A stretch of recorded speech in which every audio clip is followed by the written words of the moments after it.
Hey everyone, welcome back to CREWcasts. I'm Ruchi, your host. Today's episode is a special one because we're not just talking about barbering as a craft, but also how technology and business solutions come together to help studios grow. I'm joined today by two incredible barbers. First, we have Ash from the Cut Barber Studio in Sydney. With over a decade of experience working across the globe, Ash is known for blending high-end barbering with a personal touch that transforms not just looks, but confidence. Over the past 9 months, he's also been working with SKDIV to take CREWcast's digital presence and client experience to the next level. Alongside him, we have Aras, the master barber behind Sleight of Hand Barber Studio in Canberra. With more than 20 years of experience in Australia and abroad, Aras brings a wealth of knowledge on creating premium grooming experiences, and he'll be sharing his perspective on how the industry is evolving.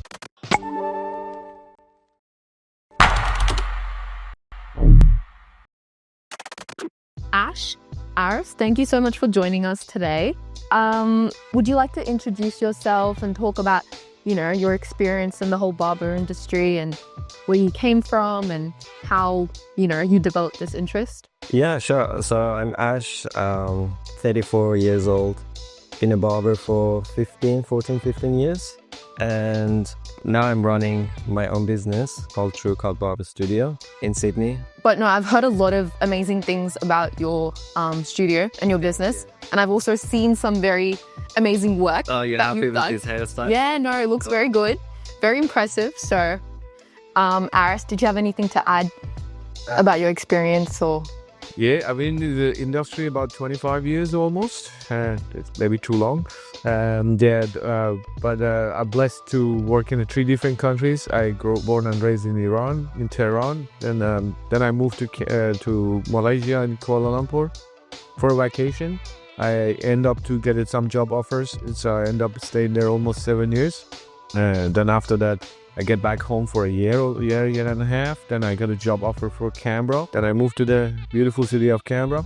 I'm staying there almost 7 years now. And after a few years, I worked for the previous business I used to work. It was a time for me to move on and make my own. And it feels great to do what you want to do and what I love to do. And I'm blessed with a great clientele I have. And living my life. That's great. Living a dream, yeah. So before we dive into the whole tech side, can you share a bit about how the Cut Barber Studio started and what inspired you to build it? Well, at the time I was working with another company. I think I worked with them for like 10, 11 years. I loved what they were doing with their brand. It helped me to grow even bigger, and then I started learning a lot from them. But then I reached to a point that I just wanted to have my own ideas and then kind of like build my own brand. That was the start of, thinking about opening my own barbershop, my own brand, work on it and make it a bit more relatable to myself rather than just working for somebody else and then follow their structure. More freedom, I guess. Yeah, more freedom, and then I can be more creative. I can add things, and then if I don't like them, I can, after few months of test run, I can remove them and then come up with new ideas.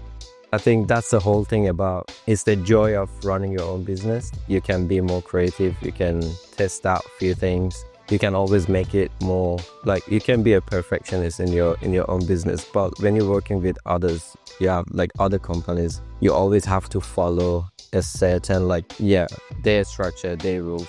I think that was the main thing for me. Now, Aras, so you've been in the industry for over 2 decades. How do you see that the whole barbering experience is evolving over the years? What changes have you noticed? There's a lot of change. I remember back in the days when I was a kid, most of the barbershop, it was just you walk in, they would sit you, not much talk. Yeah. They would just cut your hair very short. They didn't even asking you if they want to shave your neck with the razor or not. They were just doing it. One of the main reasons I myself as a barber, I hate to shave my neck with a razor because when I was a kid, I have a bad experience. Somebody shaved me, I would start burning. I'm still feel burning. It's sensation till these days.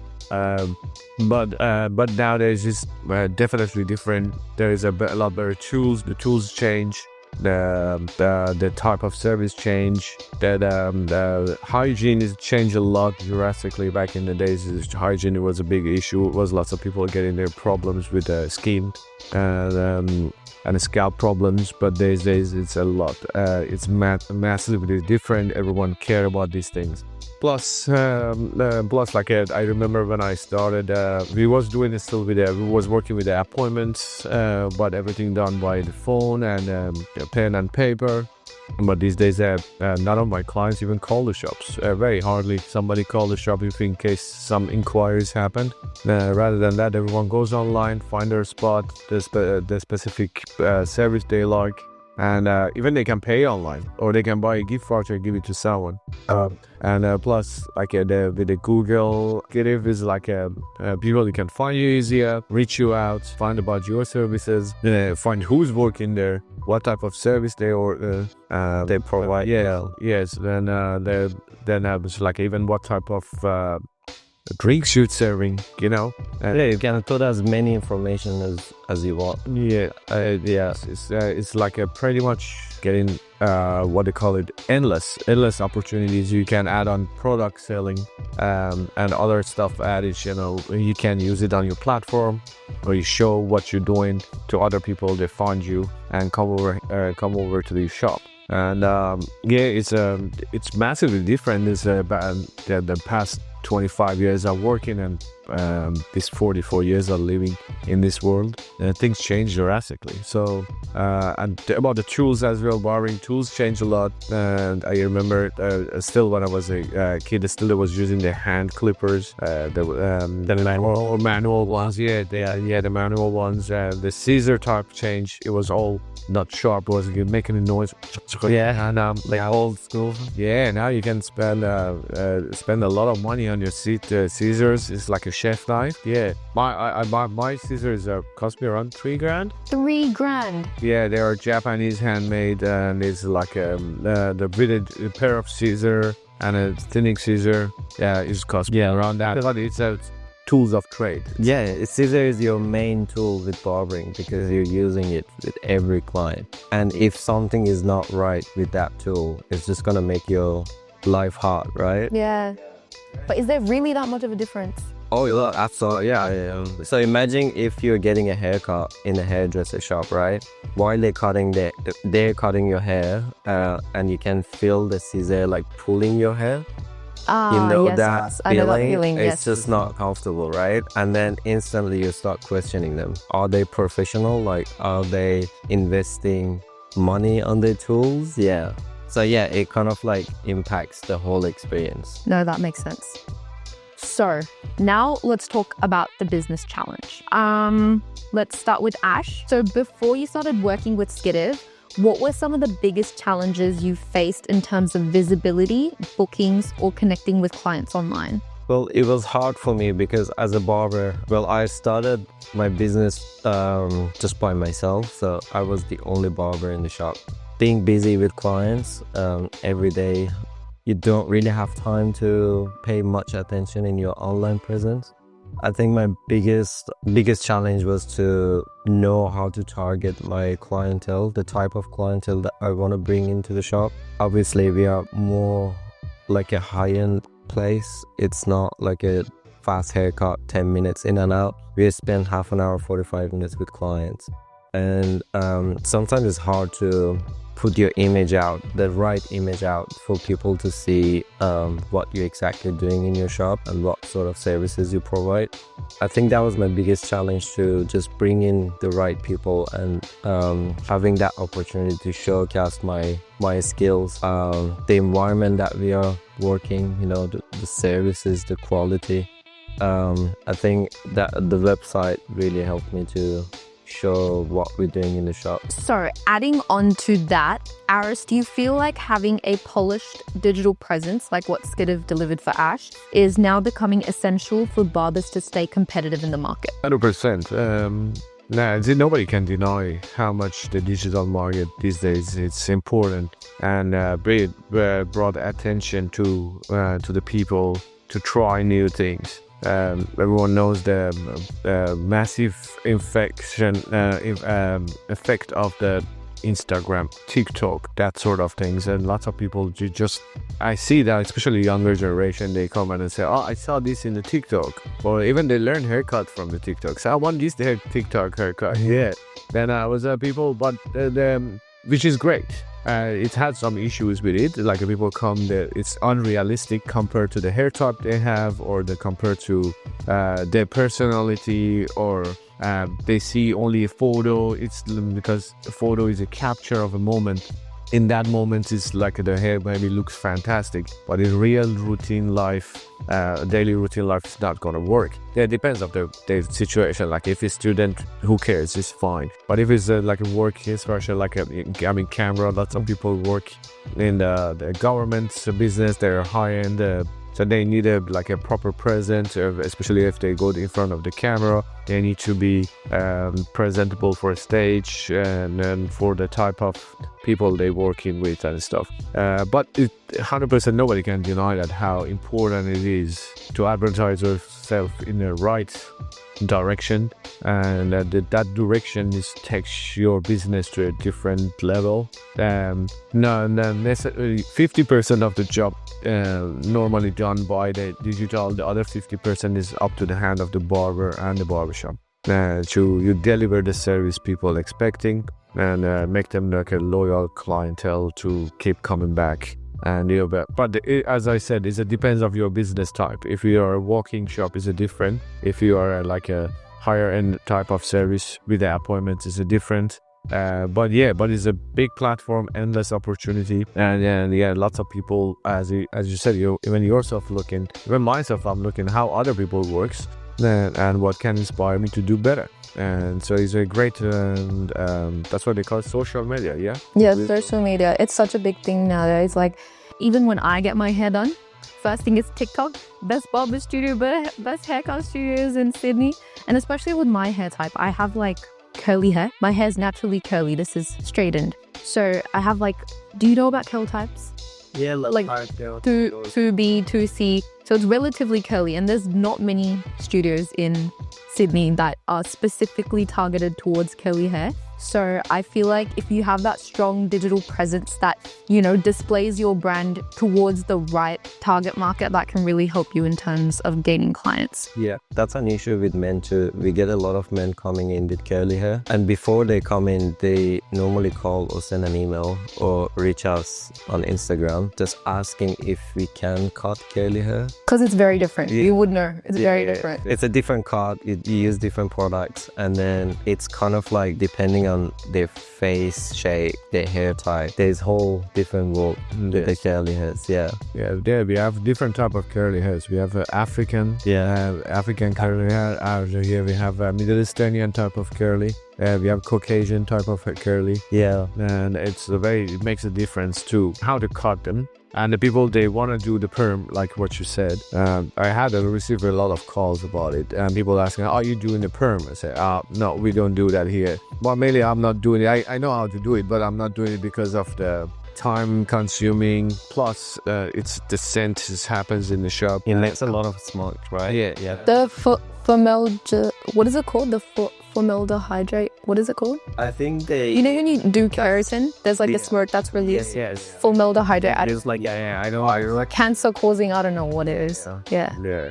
I think it's more like a hairdress type of service rather than barbering. Yeah, you can do that in a barbering, but it's some people do. We used to do that back in the. But for my type of business, I prefer to keep it nice. Yeah, sure. Like I don't want my other clients getting haircut at the same time to smell that product, and then it creates a lot of smoke. So I think you need like a specific setup to provide that service. Definitely. Okay, so let's dive into the whole SKDIV partnership and your experience with SKDIV. So Ash, you started working with SKDIV around 9 months ago. Can you share what your journey looked like for you and your studio? Since I started working with SKDIV, well, it's been a great help because when you start as a small business, you're facing a lot of challenges. You're running the whole business, dealing with clients face to face, but there's a lot of admin work. You go home after like 10 hours of working, and then you start working with your laptop, with your social media, putting, contents out there. Obviously I didn't have time to run the website myself. So when I got introduced to SKDIV, that was like a turning point for me and for my business, because the boys are like really, really professional. They know exactly what they're doing. So I would just say, I want this to be done in this way, and then they would just do it for me. And that kind of like helped to grow my business a lot. It was easier for people to find me online, especially like for more like a high-end barbershops. Sometimes people see the pricing and then they always ask, is it worth it to spend that much money on a haircut? SKDIV helped me to put the right image online, just so they know what's the difference between a $80 haircut rather than a $25 haircut. So definitely helped with the expansion of the business for sure. And adding on to that, how did you come in contact with Divyansh, and how has he added value to your life? I think Dev started coming to me a few years ago. I would say like 4 or 5 years ago. So he was originally your client? I was his barber. At the time I was working with a different company, still in Sydney. And then we kind of like got to know each other with every haircut, and then we saw each other's journey. Like we were sharing a lot of conversation together, that him running his own business and how I wanted to start my own business. So the trust was already there to kind of like start like a partnership together in the future. And then when I start my business, I used to just run a website, just like a basic website that I made it myself online. I literally just Googled how to open a website online, yeah. And it wasn't looking good. It was really, really bad. I still have photos of it in my computer. Sometimes I look at it and I'm like, oh wow, I can't believe I have that website. Yeah. Where did I start from and where am I now? There I am right now, yeah. So yeah, thanks to Dev. He offered to help me to create my website. And then that was the start of, making the decision to work together. And was there like a specific moment where you realized that, oh no, this is actually making an impact, I'm actually seeing results from this? Oh yeah, absolutely. So I think we put the website online, it was last year in October. After running for like a month, I started seeing like increasing a lot of clients booking online, and that increase of client, it was a bit overwhelming for me, because I went from like maybe 50% booking to 100% booking in like within 2 months. So a 50% increase? Yeah. Okay. Yeah. And then I remember it was around November that I got fully booked out. My schedule got fully booked out for the whole month of December. And then that's when I realized, the website is working, obviously, but now I can't do this by my own. At the time, I was the only barber in the barbershop. So that's when I started thinking about adding more team members to the barbershop, just because obviously the website was doing its own job. Yeah. And it was up to us to being able to provide that service to this many clients. Okay, so this question is obviously for both of you, but Aras, feel free to answer, and then add on Ash if you feel the need be. Do you feel like having a strong online presence changes the way new customers perceive your brand before they walk through the front door? Yeah, 100%. We live in a digital world these days. Technically, we're going to face a digital the next centuries, as everything getting people. Social media is a massive effect on the business. Lots of people, even they judge the barbershop and the services through the TikTok, Instagram, and also Facebook, that sort of social medias. And even they chose the haircuts, they looking from that. So it's very important, and it's really effective on any business, and depends on type of business you are in. Then you can promote yourself in the same way. What you're doing in the business, what sort of services you provide, or what sort of product you use, and even you can show the creativity, even show the haircuts if you're doing a creative haircuts and that sort of things, as like a fashion show. So is there like an endless opportunity And yeah, and depends on what you want to, what sort of perspective you want to give in your social media to your clientele.